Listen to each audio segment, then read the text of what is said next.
over so that the folks in front can hear me.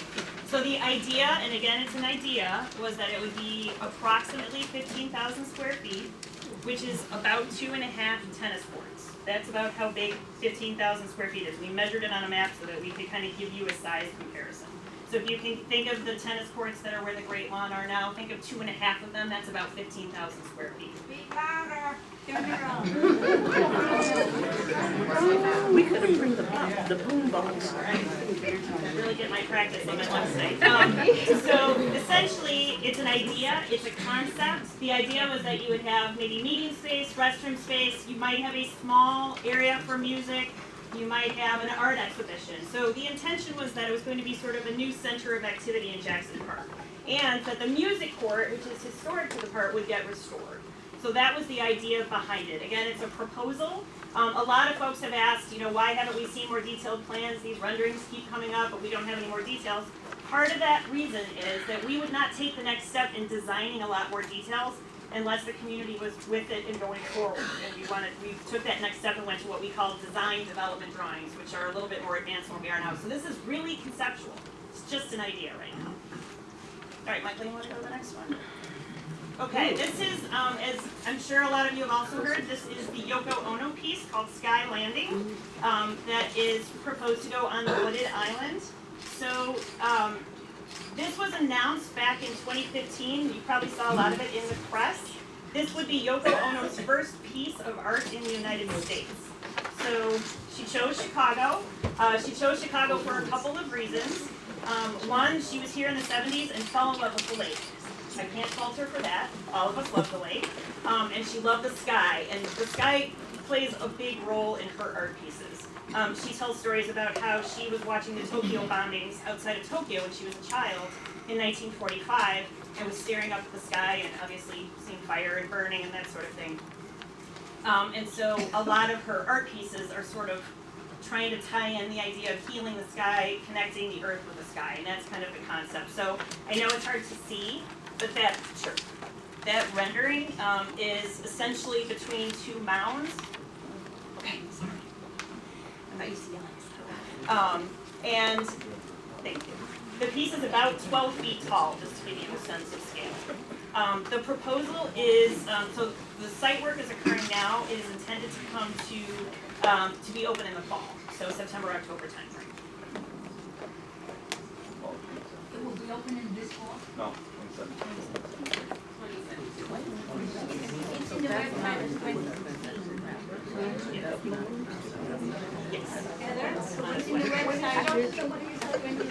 The sculpture. 2020.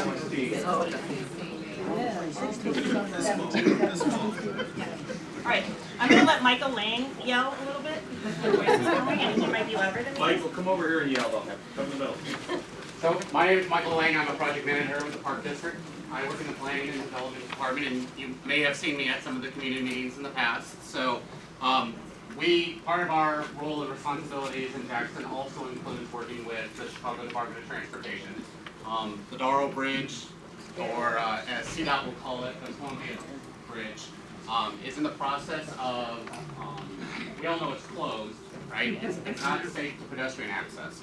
And so they are in the process of going through the federal design phase funding. So what they have into their procurement right now a phase 1, which is basically a feasibility study.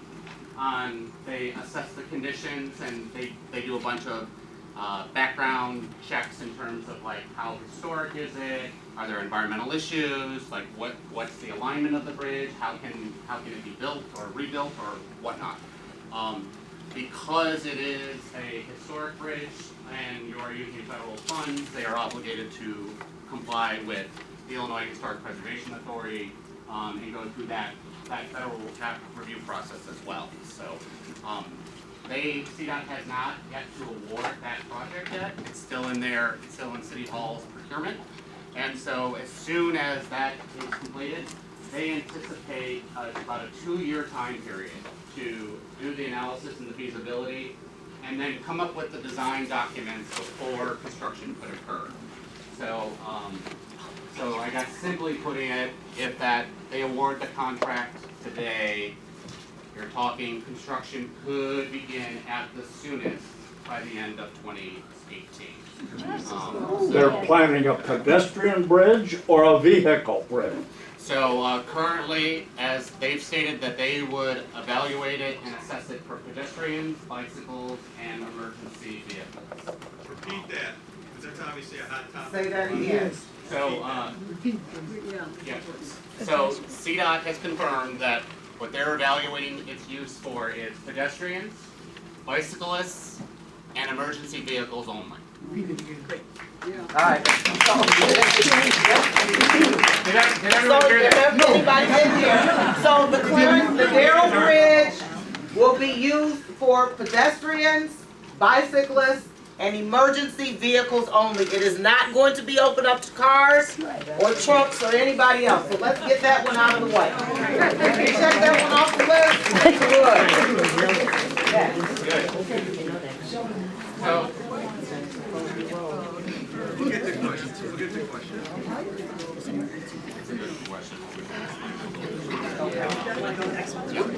We're gonna move on, and then I wanna get the presentation. Hopefully the mic will be here, and then when we ask questions, everybody will be able to hear the question. so I think, talking very broadly, so as Heather had indicated earlier, there's been a lot of projects and a lot of things that have sort of come up with, that are interested in Jackson. Check, check, check, check, check, check.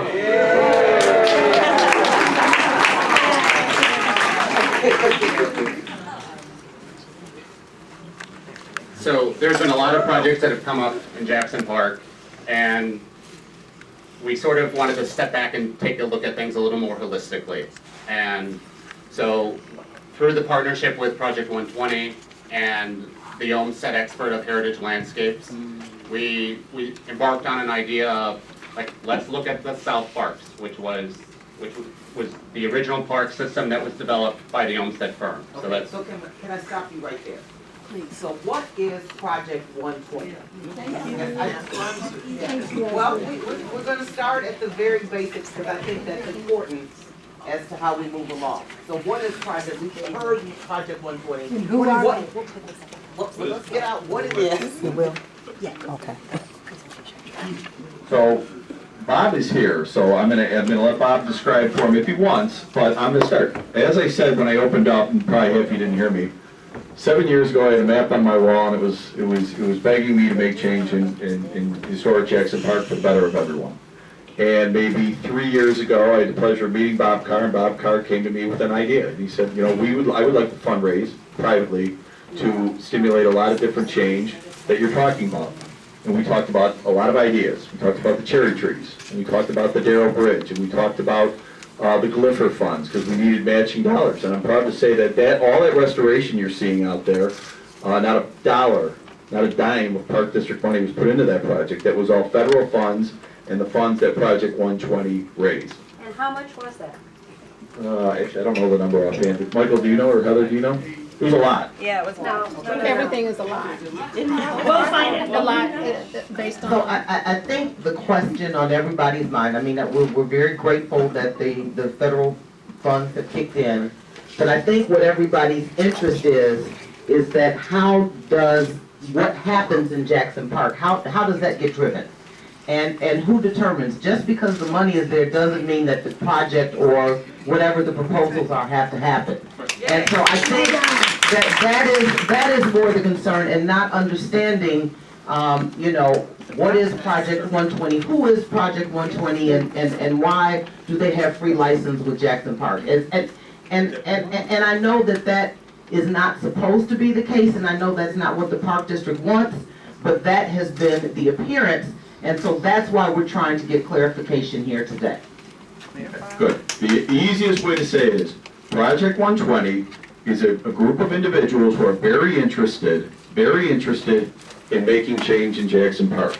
They are not the problem. Hold on, let me finish. But to answer the Alderman's question, nothing gets done in Jackson Park without the Chicago Park District signing off on it. And my business, I've been doing this a long time, over 20 years, I don't do anything without working with the Alderman.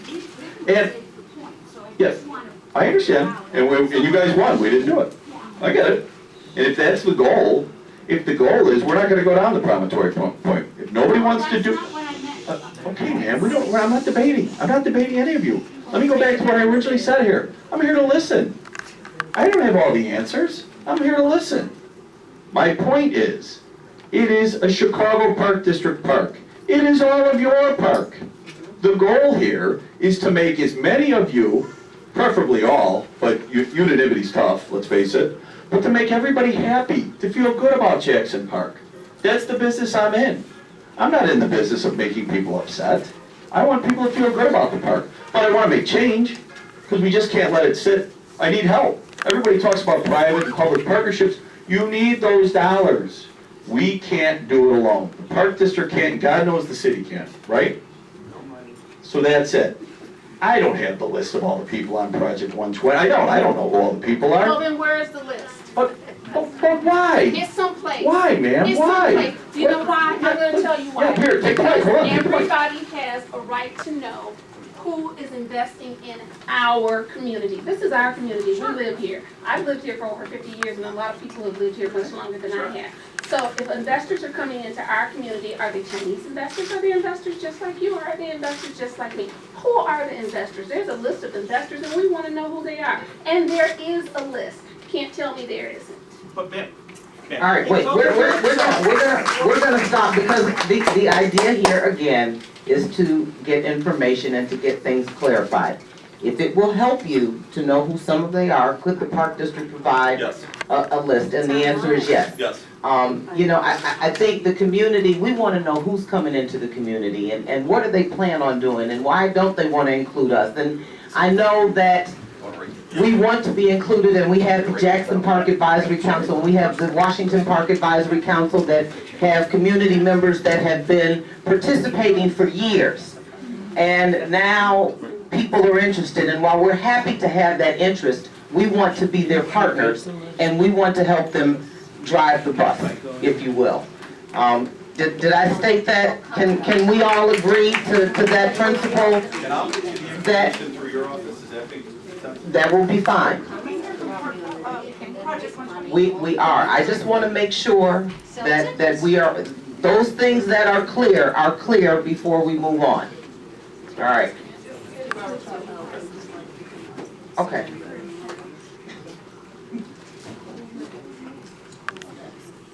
Oh, I don't know now. How do you want to?